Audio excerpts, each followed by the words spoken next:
evening, everyone. It is a great pleasure to introduce today's speaker. She is the co-founder and chief creation officer at WOOW Jewelry Limited, and the co-founder and executive secretary of Tanzania Women in Mining and Mineral Industry. In these roles, she has devoted most of her time in small mines all over Tanzania and Mozambique, and in mineral value addition to ensure sustainable development and awareness of transparency in the whole value chain for the last 8 years. She has extensive experience in the startup of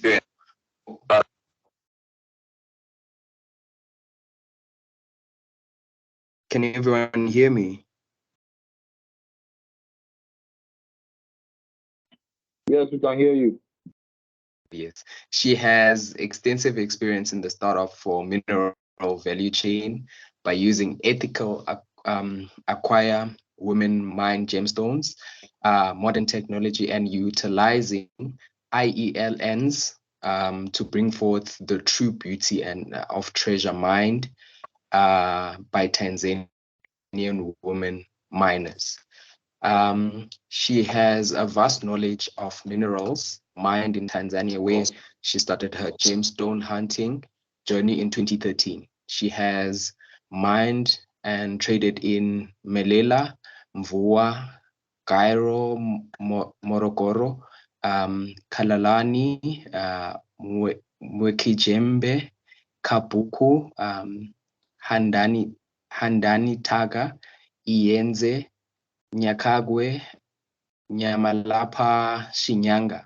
Her vision is for Tanzania to be the most preferred one-stop for ethical gemstones and luxury jewelry in Africa, with total transparency and inclusivity.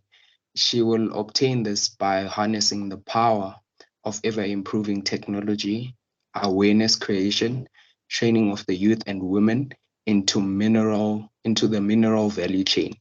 She strongly believes if Tanzania finds a way of encouraging her people to mineral value addition, there and then will she realize the sustainable development in the mining sector. And the person that I'm talking about is the one and only Mecktilder Mchomvu, which will be our speaker today. Thank you very much. Yes, we can. Okay, good evening from East Africa.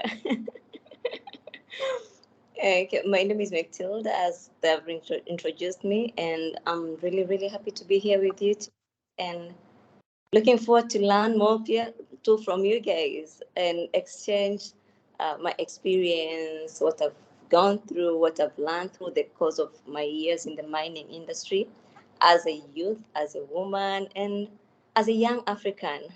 So looking forward to sharing that with you tonight.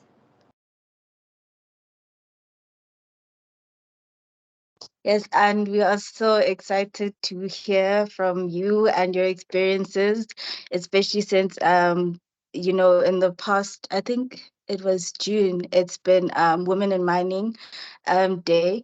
So we're really excited to hear from you. And we've heard a lot about you from your bio, but we just want to find out if you can just describe yourself in 5 words for us. Okay, well, that's a tricky one though. So Mecktilder is consistent, ambitious, creative, adept, and enterprising. So those are the 5 words that describe who Mecktilder is. Okay, yes. Tal, are you there?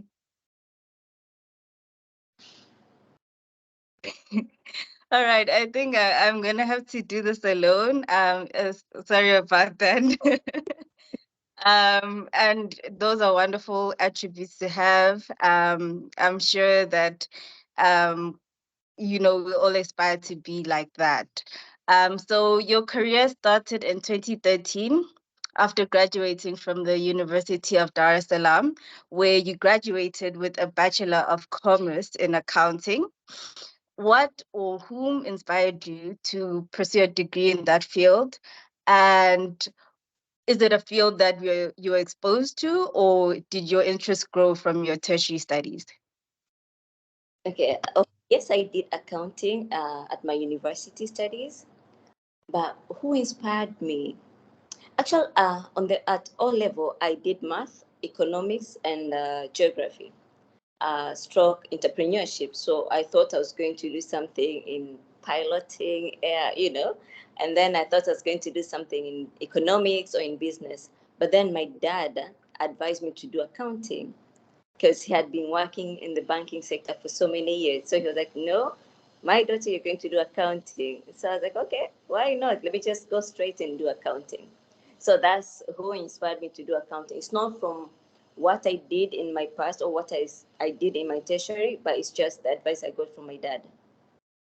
Yeah. Okay. We usually look to our parents to guide us, and I think he definitely guided you in the right direction. But did you face any challenges during your studies, and did they change your view on the field, or was it all just straight sailing, smooth sailing? Well, it wasn't that challenging when I was at the university, but it wasn't that fulfilling. I don't know if you understand what I'm trying to mean here. It wasn't that challenging, yet it wasn't that fulfilling. At some point, I found myself doing business while in my first year. In my second year, I started doing business outside my class hours and all that. But again, that really didn't take me to pursue accounting after my university. As you see, I've never done anything in my field of study. That's to be honest. So I've never gone to that path of accounting afterwards. So is there a difference between what it was like starting in business as an undergraduate and also continuing after you graduated and into the position that you're in currently? Oh, okay. Yes. There's a difference because I've been doing businesses when I was 9 years old. I did this with my mom. African families. When you see when a mother is into business, at some point you find yourself just imagine yourself in the business that your parents are doing in some ways. So I did business from primary school. I used to go with my mom selling cupcakes, and I used to do wedding decorations. I used to do wedding cakes. What else did I do? I used to sell supplements, this network marketing. So I used to do business while I was still at the university and even before the university. But now talking about doing business at the university is a whole lot of different experience. Not only that you have more understanding, but again, you've matured as a person. So if I tell people that I haven't really worked with what I did at the university, I didn't go to that route. But again, it's the knowledge that I acquired at the university that has helped me to sustain the business or to be more productive or to do some things with easy in my field as a business person. So yes, there is a difference. Yes, I didn't go through that route in terms of career, but I see every day in my decision making, every day in my path as a business person, I use those lessons that I had from the university. So yes, there is a big change. Absolutely beautiful. Just before we continue, I'd just like to announce, if you have questions, please feel free to drop it in the chat box. We would ask our guest about the questions. So our next question is, I'm sure a lot of us are gathered here to learn about how you got into the industry and how you've been surviving in the industry. So would you mind telling us, tell us the journey? How did you get into this industry? How did you start a business in this industry? Was it career straight into selling business, or you started your career? Just help us understand it so we know how it all began. Okay. So here I am at the university in my third year. I'm about to do my final papers. And then one day I went to a prayer meeting. And after that prayer meeting was done at our backyard. at my family house, my parents' house. And then after the prayer meeting, you know, the elders set aside, they were all there taking some tea and coffee, evening tea and coffee and all that. I was serving them, you know, as a girl in the family, you do that, and your siblings and all that. So as I was doing the serving, I eavesdropped the pastor saying, do you know Tanzania is all blessed? All over Tanzania, there's gold. And then I was there, I was struck there. I was like, okay. So instead of moving and bring some other cups, I was just there stuck, like trying to do something that just to keep on hearing that conversation. And then after, my dad was like, Mickey, you're supposed to go and bring some other cups. I was like, okay, no, let me, do you want more sugar? Do you want this? So I was just trying to capture that conversation. So it's just, you know, that thing. And then when I went, I finished what I was doing. I came back. I was like, so Pastor, do you mean, what do you mean when you say Tanzania is covered with gold? And then he went ahead and explained to me, you know, there's a region called Morogoro. Morogoro is like 3 hours drive from Dar es Salaam. I live in Dar es Salaam. So he went ahead and said, you know, yeah, in Morogoro, there's gold. There's this family. I went there like a couple of years, like 10 years ago, like 10 years prior to our talk. So he had went there to do some prayer meetings with them and all that. So he learned about that. He was like, you know, even in Morogoro, there's gold. And then in Tanga, there's gold. So Morogoro is 3 hours from Dar es Salaam. Tanga is 5 hours from Dar es Salaam. So it dropped in my heart, like, I think this is something I could do. And then I went further and asked him, like, so how is that business? Then he went ahead and said, you know, people go to the mines, they buy the gold, they go and sell in town. I was like, okay, so it's that simple. You go, buy, go to town, sell. So it was that simple because I've done business before.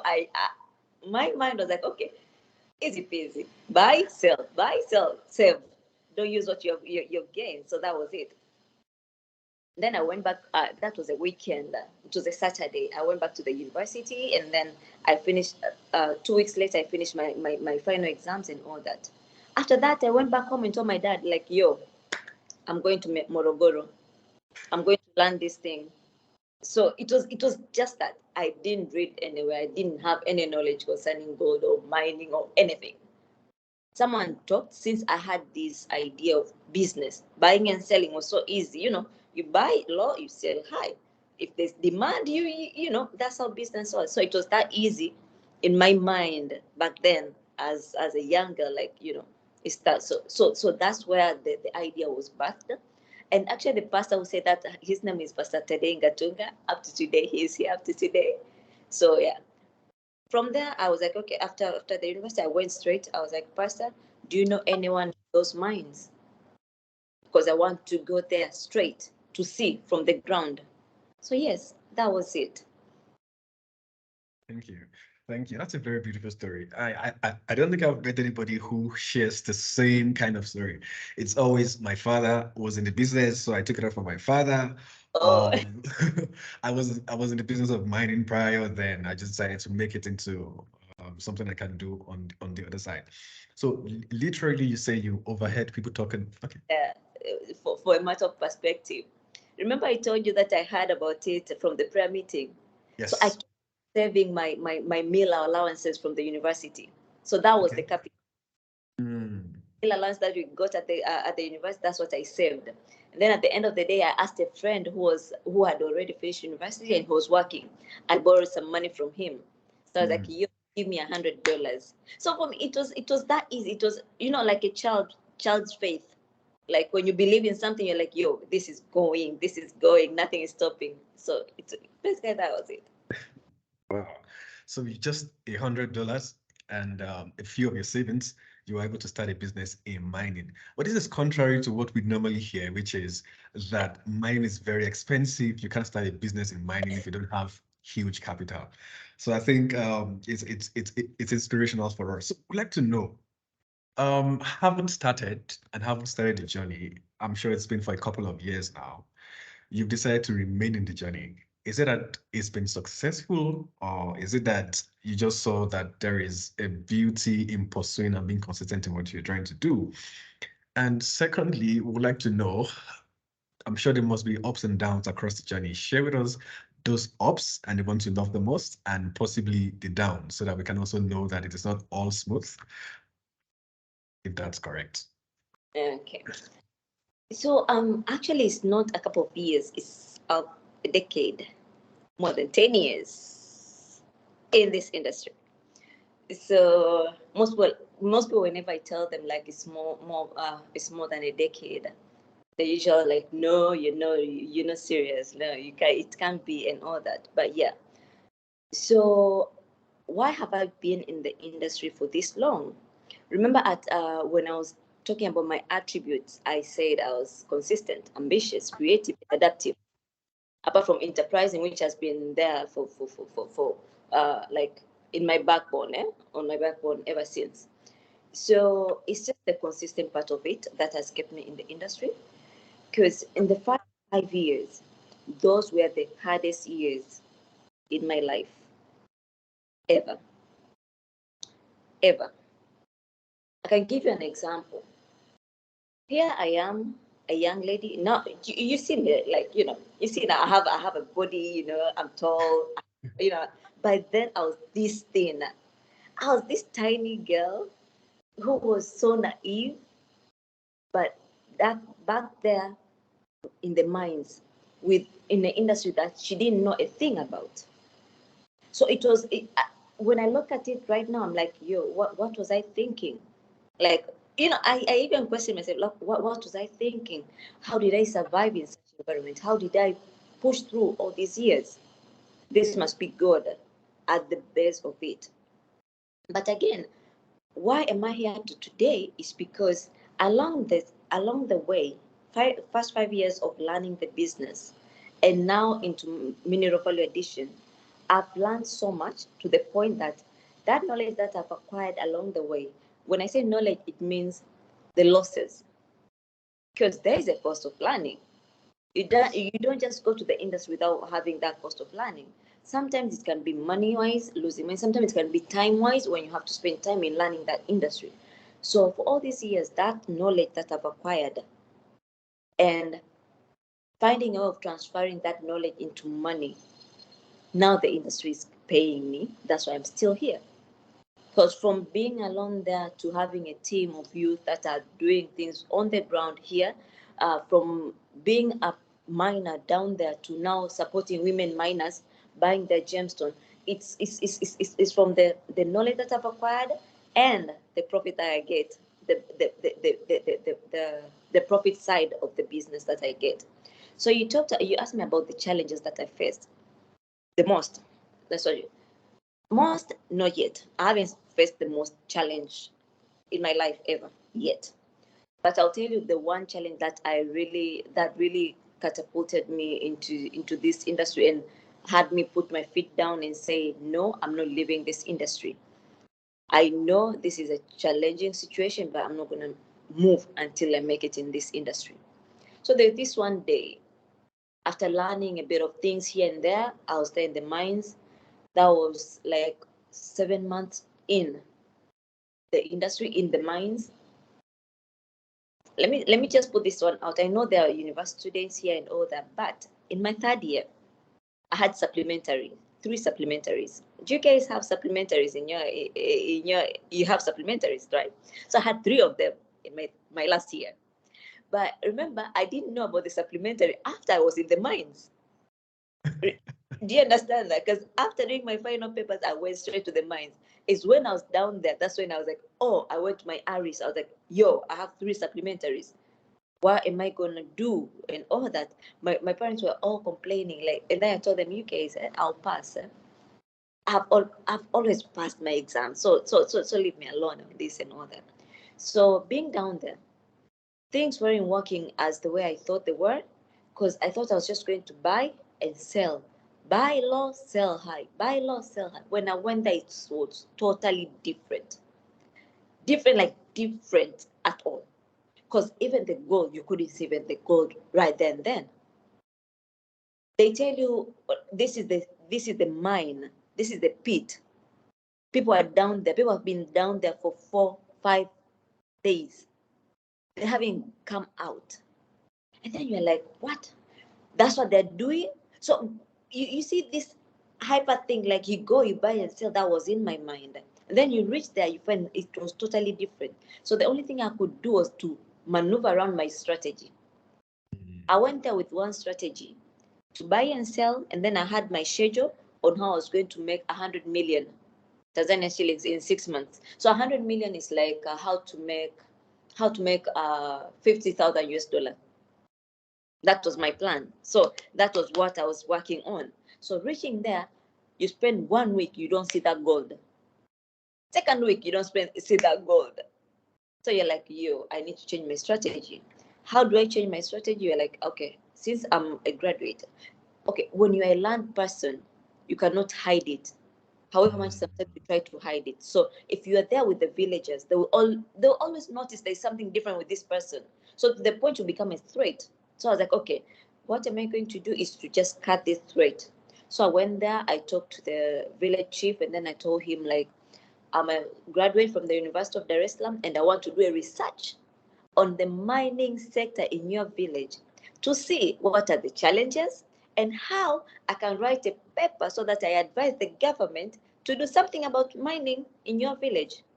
So that's when they opened up and welcomed me.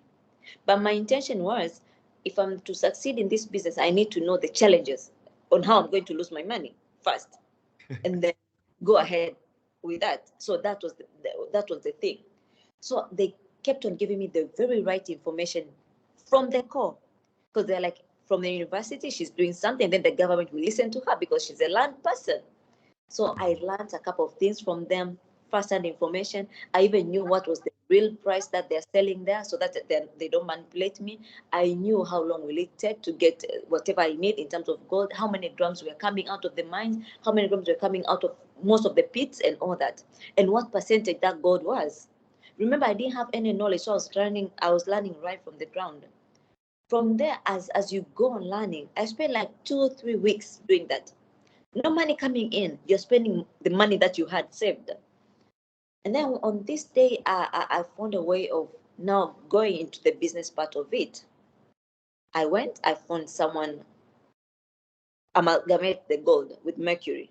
Because you see, they dig, they get the gold ore. After getting the gold ore, they crush it in small pieces. They put those small pieces into the ball mill crusher. They crush it into powder. And then that powder they mix with water. They pass it through the sluicing table. And then from there, they clean the rags there. And then they start panning and amalgamate with mercury. When I was there, I saw this guy doing that. And then I asked him, can I buy this? He was like, yeah, you can buy. Since I had the price at the back of my mind, I managed to buy. So I bought 10 grams at 50,000. 50,000 is like $25 per gram. So I bought, but then that's more than 10 years ago. So I bought that 10 grams. And remember, the capital that I had at hand was around $250. That was what I had set aside for buying and selling. And then I had my other allowances that I had put aside as for my upkeep. So I bought 10 grams from that cash. After buying those 10 grams, I went to town. I sold. In each gram I got, on each gram I got $10 extra. So that was the first time I saw the real buying and selling. But the difference in terms of the amount of gold that I had, 10 grams is very little. Meaning $10 times 10, you just get $100 in one trip. But remember, I had spent a couple of weeks learning that. So if you have done accounting, and if you have been with business, you'll be like, yo, man, this business is not that viable.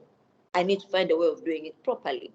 So with the knowledge that I had, I went down to buying meals to the miners. So I bought some meals, sack of flour, beans, sardine, and all that for them, to supply them, so that whatever they get, they give me. Whether it's much compared to the money I have, they'll just have to give me. I go, I sell, and then come back with the money, pay the balance to them, and then I remain with my money. So that was the only way to use my little capital. So I did that. After doing that, and went through all the process, I did the crushing alongside other women there. I did the collecting the gold powder after they have been crushed. I did the mercury amalgamation with other men and women there. When it was time to burn, to heat the gold that has been amalgamated, to remove the mercury out of it and get your gold, we did that. We used charcoal.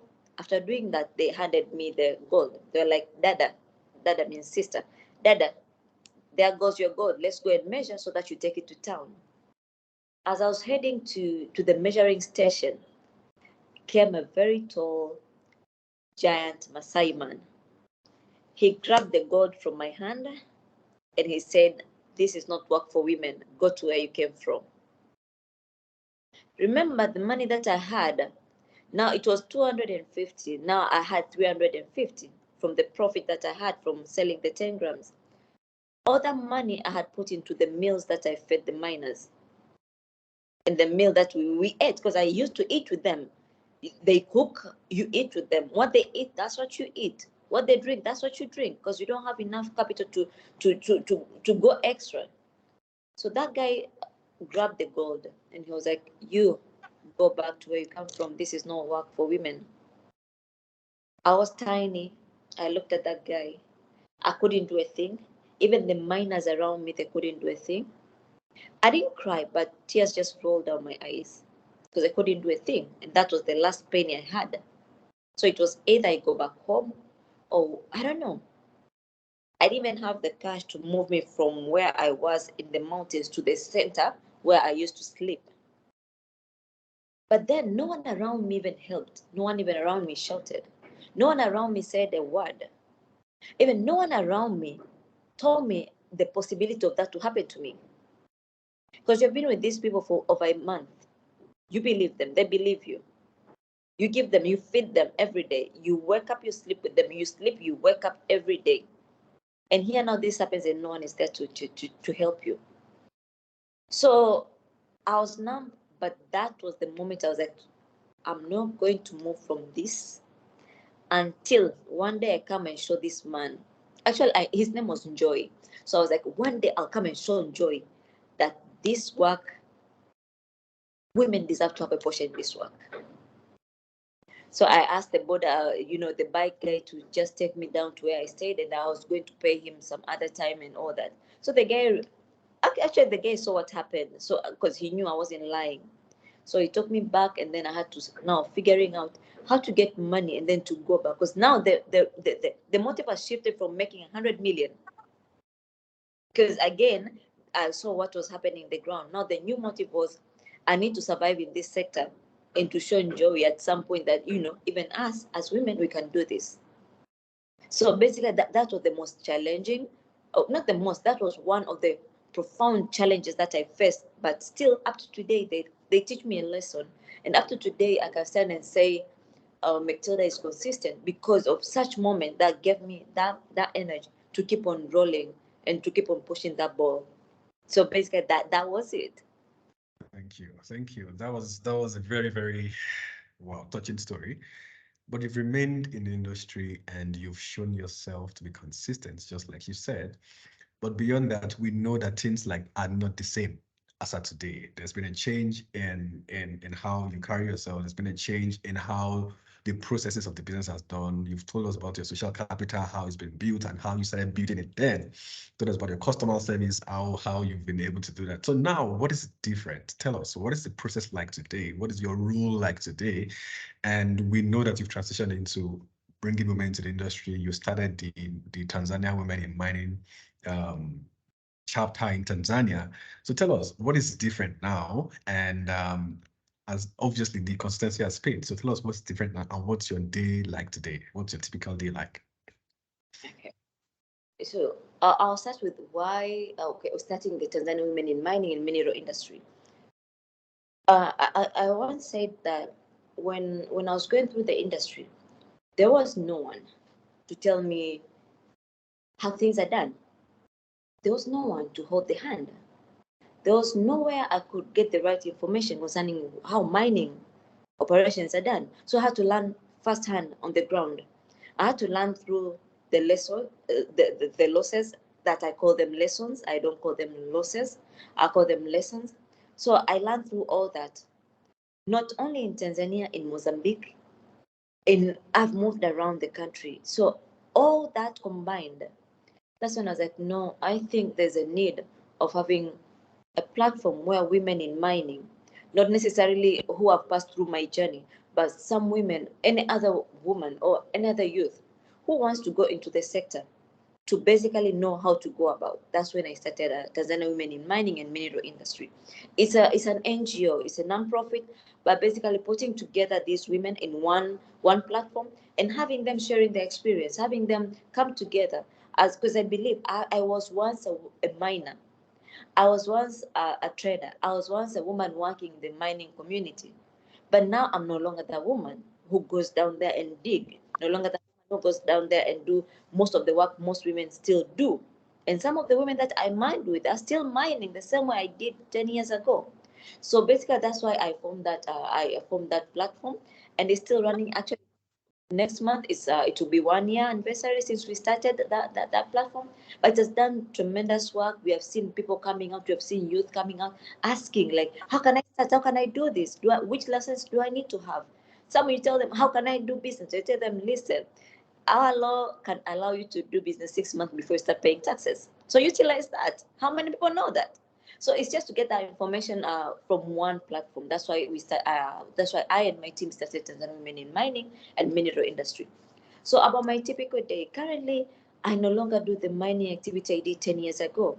So with that journey and the gains and the lessons, we came to realize we need to stop being at the lower level of the value chain in the mining sector and go and a ladder up. So we went into adding value, and then along the way, I found a partner in this business. I found a partner, and then we have gone together for more than 9 years into the same business. Yes, actually, I schooled with him. We schooled together and all that. So currently, what we do, we add value to women mined gemstones and gold. So when a day starts, we have how did we start the mineral value addition business? We didn't have a shop, we didn't have that much capital because we had lost most of the things in the mines. Because you gain, at some point we had gained, and then we used to get enough money, and we were like, yo, this is the industry. And then at some point we lost everything. So even the business that you see now as WOW jewelry, it started with $5. Like $5, 1, 2, 3, 4, 5 in 2018. So we were like, now we know where to get the gold. Now we know where to get the silver. Now we know where to get the tanzanite, the diamonds. We have mined with these people. We have connections down there. Why don't we just add value to this? Go and a step up. Because we are schooled. We can't remain here. Let's go a step up. So on going that further step, we needed to know what was needed in the market. And for East Africa, it might be the same in South Africa and other African countries. Weddings and marital and wedding ceremonies, they require rings, right? So rings are no longer a luxury in African culture. Gold rings are no longer a luxury, or let's say silver rings are no longer a luxury. It's a necessity.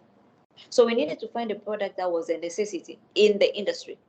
And to us, it was wedding rings and engagement rings. Because in a year, we looked at statistics in the year, how many marriages have been done in a year. So you're like, oh, that's our market. Let's start there. Currently, we do other jewelry pieces, but that was our entry point. Because we need to know, like, we have a constant demand in what we do. And in Tanzania, the industry was occupied by Indians, Pakistani. And it was more of oligopoly, whether if you're a local, you're out of the industry. No one allows you in because it was we have business here we have family business here. They have been in play for 180 years. Those are the kind of business that we're in, because that's what has been their family. They've been doing that for years and years and years. So even penetrating that industry, that's what I'm saying, even the education, the university education that we had, that exposure we had, helped us so much and all that. So currently what we do, we get your order through our social media, our website. We have our social media. When a client comes and we get the order, after getting the order, we have a young lady, a very beautiful young lady, who does designing. She is 23, but we had her since when she was 19. She does 3D, 2D designs for the client. And then after that, we have a young man, 19. We had him since he was 17. because he was doing party time here and there. Now he's 19. He does the cutting, he facets the stones. And then we have a team of a young man who is 23, who does the whole casting and all that. And then we have my partner who is 34, who, and actually all these things we learn through YouTube. Because no one is going to teach you these things. And here in Tanzania, we didn't have such courses in the universities. So you look at what Indians are doing, you Google how is this being done? You look at them, okay, how can you make a ring? You Google what machines are needed, they give you that, and then you save. You do business, you save, you buy the machines, you bring the machines to your home and start practicing from there. Because no one will teach you this. It's from there, that's when we started building a team and tell, okay, I can't do everything. You need to go and do designing. I will go and pay your school fees to do designing. So we started training our team from ground up, because most of these works, Indians bring their family from India to come here and do them here. So you just need to be vigilant to be able to win in the industry. So after this, after Juliet and Emmanuel does the cutting, the designing and everything, we check from our stock, because the stock that we have is from the stock that we have is from market days. We usually have market days. Market days is when we go to the mines. Let's say in Tanga, we go to the mines and then buy gemstone from them.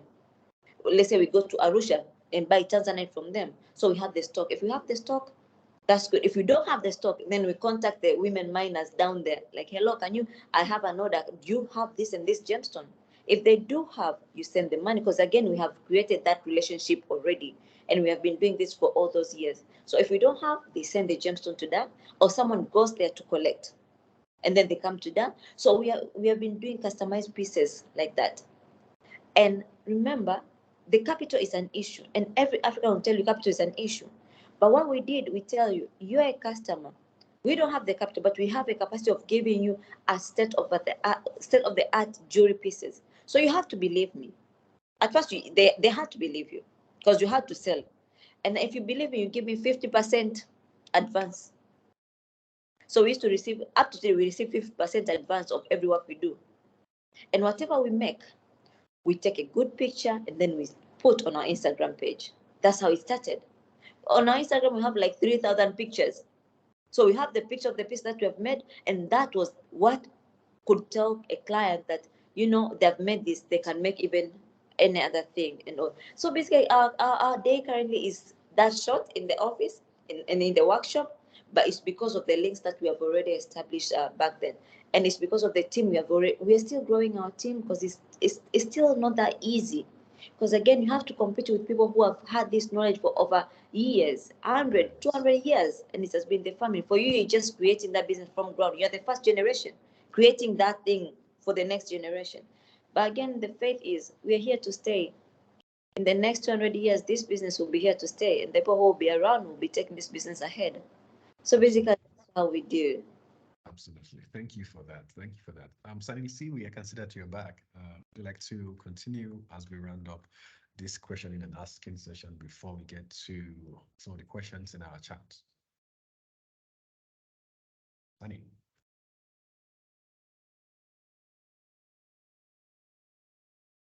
Okay.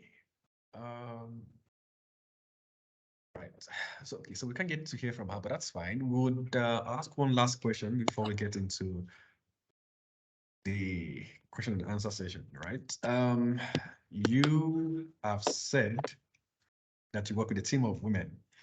You mentioned that you work with technology, which you had to research online and buy.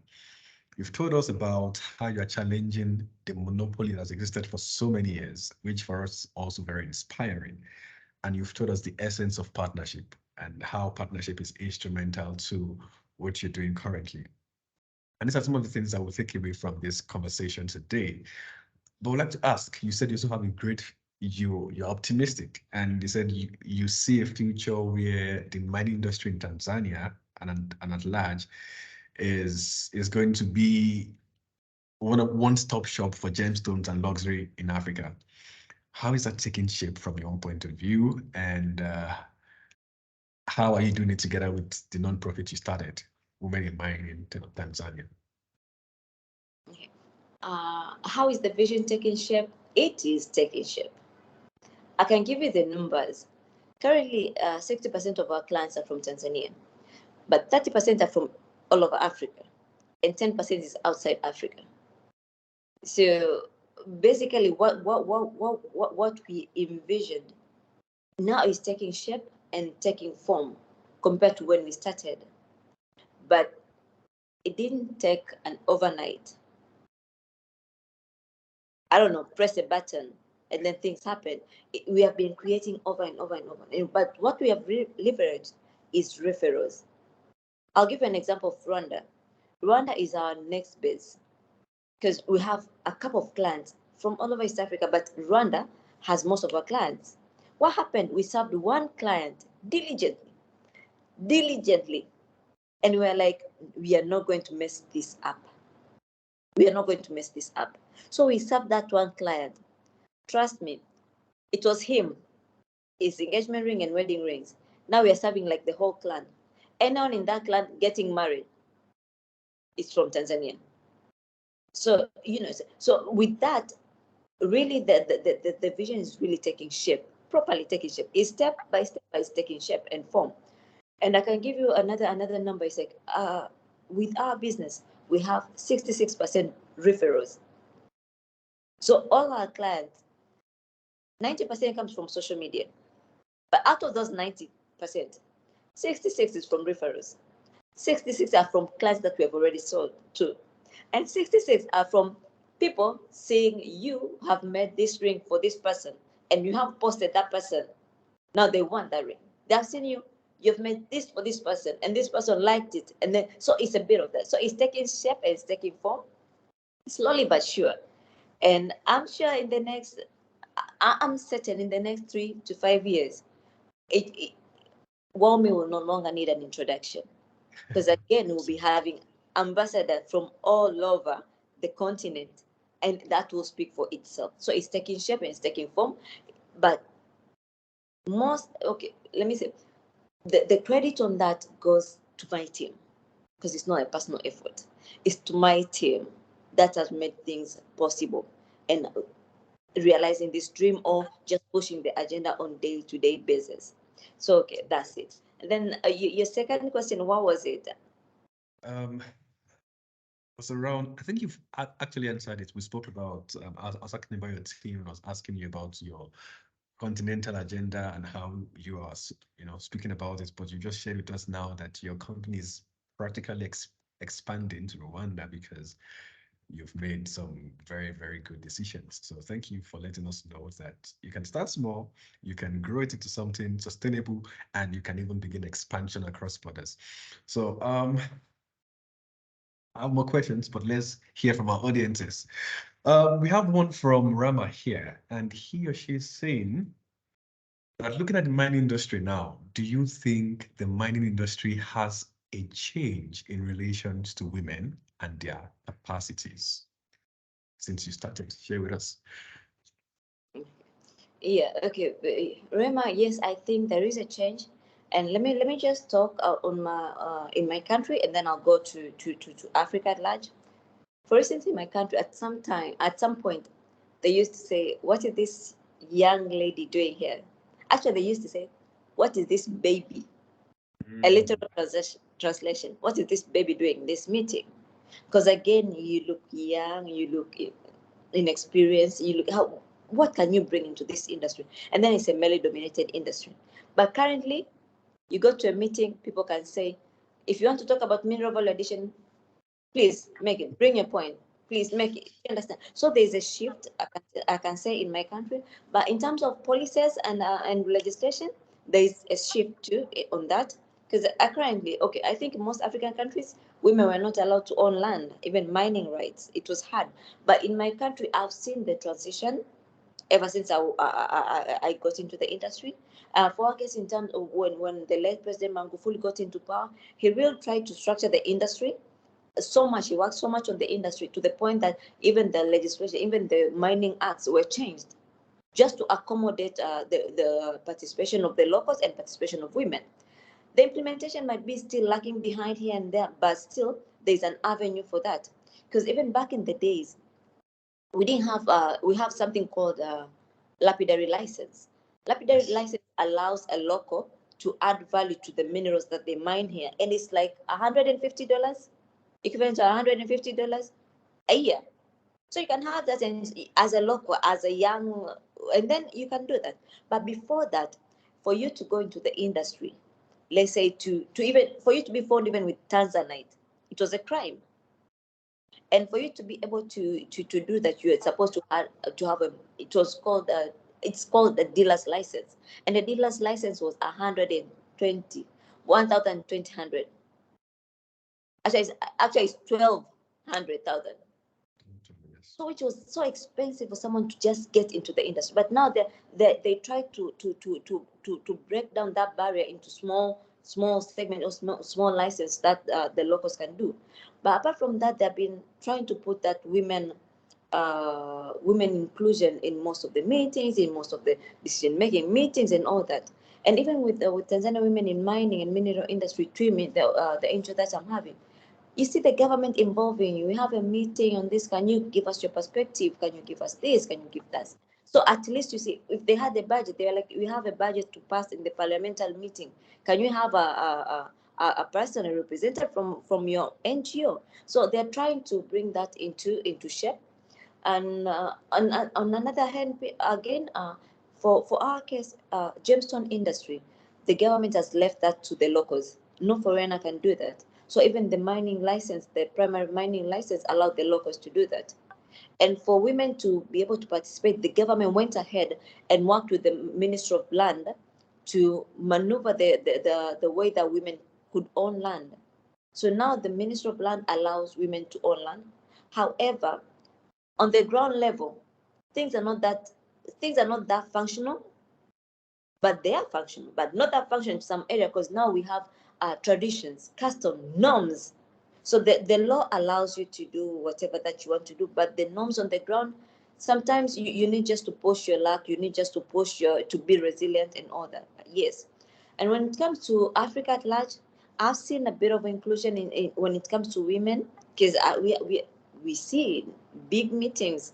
You see meetings, let's say AU meetings. You see mining wherever there's mining agenda. They usually include Association of Women Mining, AWIMA. Is there. So you see that inclusion. You see a bit of inclusion currently, which I never saw that when I first started. Because if that was there, I think I would have avoided most of the losses that I got. Because again, you have somewhere to get the right information.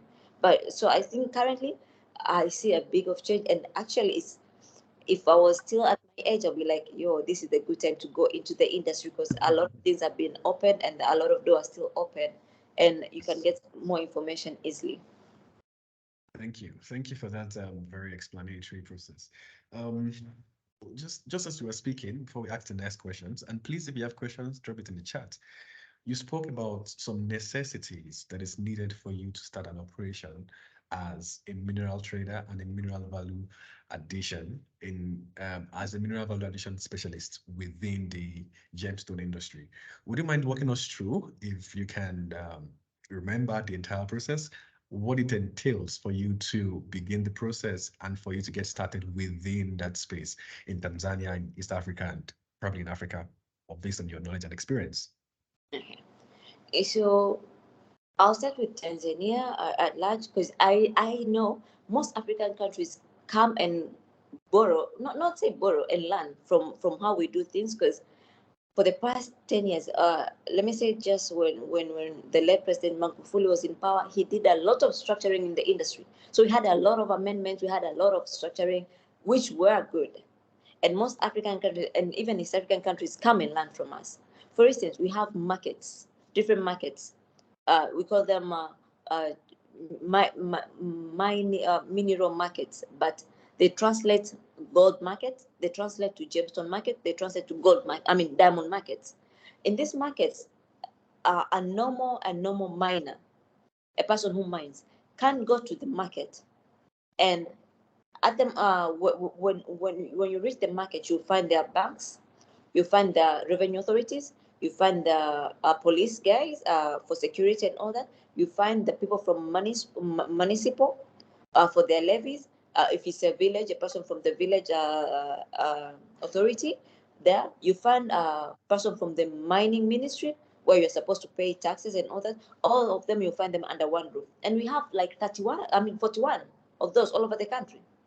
Yes. So when I say like our industry is a bit structured, and most African countries come to get from, and if that same thing as I see our business, if it can be done here, it can be replicated in elsewhere in Africa. So even our mining system, our market mining system is like that. So if you want to go into gemstone, first and foremost, you need to know like what gemstone you want to do. So, or whether if you want to come to the mining industry, you have to think two things. Do you go for gold? Do you go for metal or you go for gemstone? Because metal and gemstones are two different things, right? And then if you go for gemstones, you need to know like which gemstones do I go for? There are more than 100 gemstones out there. So which ones are you going for? So these gemstones are categorized in two aspects. You have semi-precious and precious. For the precious one, you have the diamond, you have the tanzanite, you have the sapphire, you have the rubies, you have the emerald. Those are the big five in the market, and then you have the rest. So in Tanzania, it's a bit different because diamond has its own license and color gemstones has a different license. So you have to decide between diamond and color gemstone, which one do you want to go for? The license is the same price in terms of broker's license. And you don't need to go for a bigger license. You're just starting up. Go for a broker license. A broker license will enable you to buy and sell, buy and sell, buy and sell. And that's what you need. And that's what you need for you to learn.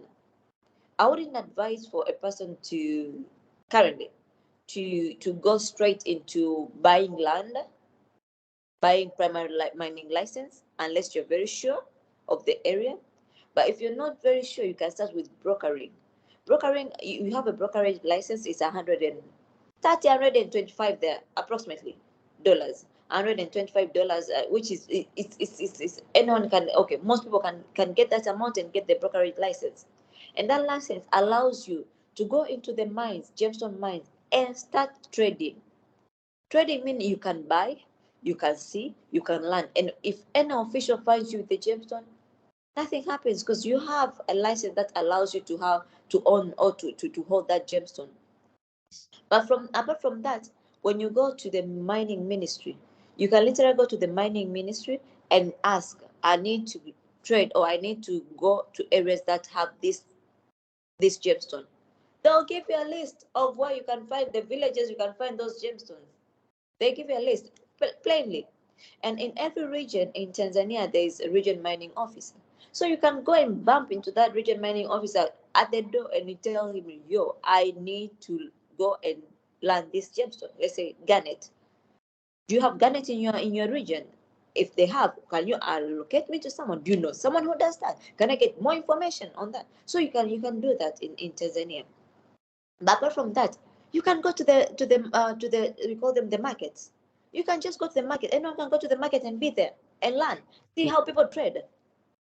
You have your license. You have your mining. You have your brokerage license. You can work with it in your wallet. So you can basically go there because it's a government office. You can go there and see how the business being done, buying and selling and all that. So there are a lot of resources in place in the country currently for people to do that, and I see a lot of young people doing that, and I see a lot of young people coming to ask me on my on my Instagram, on my LinkedIn, I want to do this, how do I do? I just tell them, yo, you can just get it. Don't go into business license. Just get your brokerage license because now is the time for you to learn, to know those gemstones, to literally know if this is Tanzanite, how does the Tanzanite weight, how does the Tanzanite feel?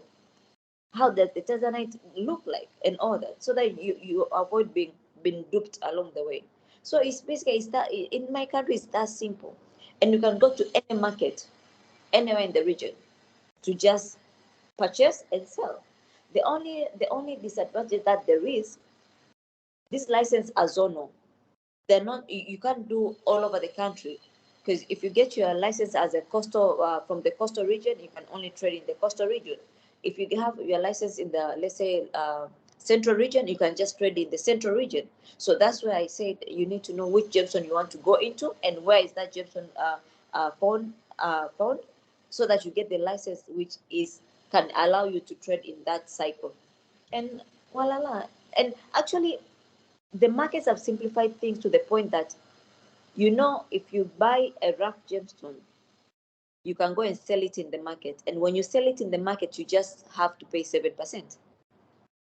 The rest are 7%.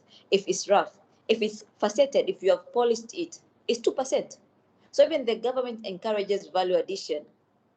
But how many people know that? How many people know that? Very few people know that instead of you wasting the 5%, you can save the 5% and just add value to it. So basically, that's it. Thank you. Thank you so much for that analysis and for helping us understand how easy it is for you to get into the industry. The next question we have here is somebody from Nigeria asking, how can, his name is Karim Abayomi from Nigeria, is asking, how can a fresh graduate maneuver no working experience before you start your journey in the mining industry? I'm sure you've mentioned some of them, but in case you'd like to re-summarize it or also add a little bit more to it, how can somebody who have no experience navigate within the industry as a starter and also as they progress? Okay. Mining industry is a business not mining. Any activity in the mining sector is a business as any other business. The only thing is we're dealing with precious metals, precious gemstone, and all that. The first and foremost thing for anyone to succeed, not only in the mining industry but in business in business at large, is just getting the right information, getting the right knowledge. So equip yourself with the right knowledge, right? And then things are very easy currently because you can learn from a person who is not even in your country. For instance, I'm from the East, but again, I'm here sharing my intake with you from North, South, West, and all that in Central. So one thing, equip yourself with the right information. Because when you have the right information, trust me, you can do a lot with it. Without even money. Because I'll give you an example, Karim. At some point in the journey, we lost everything, even the bus fare to take me from the mines back to my father's house. We lost everything. We had to borrow from a friend to be able to come back home. But remember, you go back home with no money, but with all the knowledge that you have in terms of where is this found, and that enabled us to do business without even having enough cash. As I've told you, we started this business with $5, and actually that $5 was the balance that I had from the bus fare that we borrowed. When I was moving from, we borrowed that $5 to bring me from the mines to Dar es Salaam, and out of which $5 remained, and that's where this business was birthed from. So one, equip yourself with knowledge, right? The right knowledge.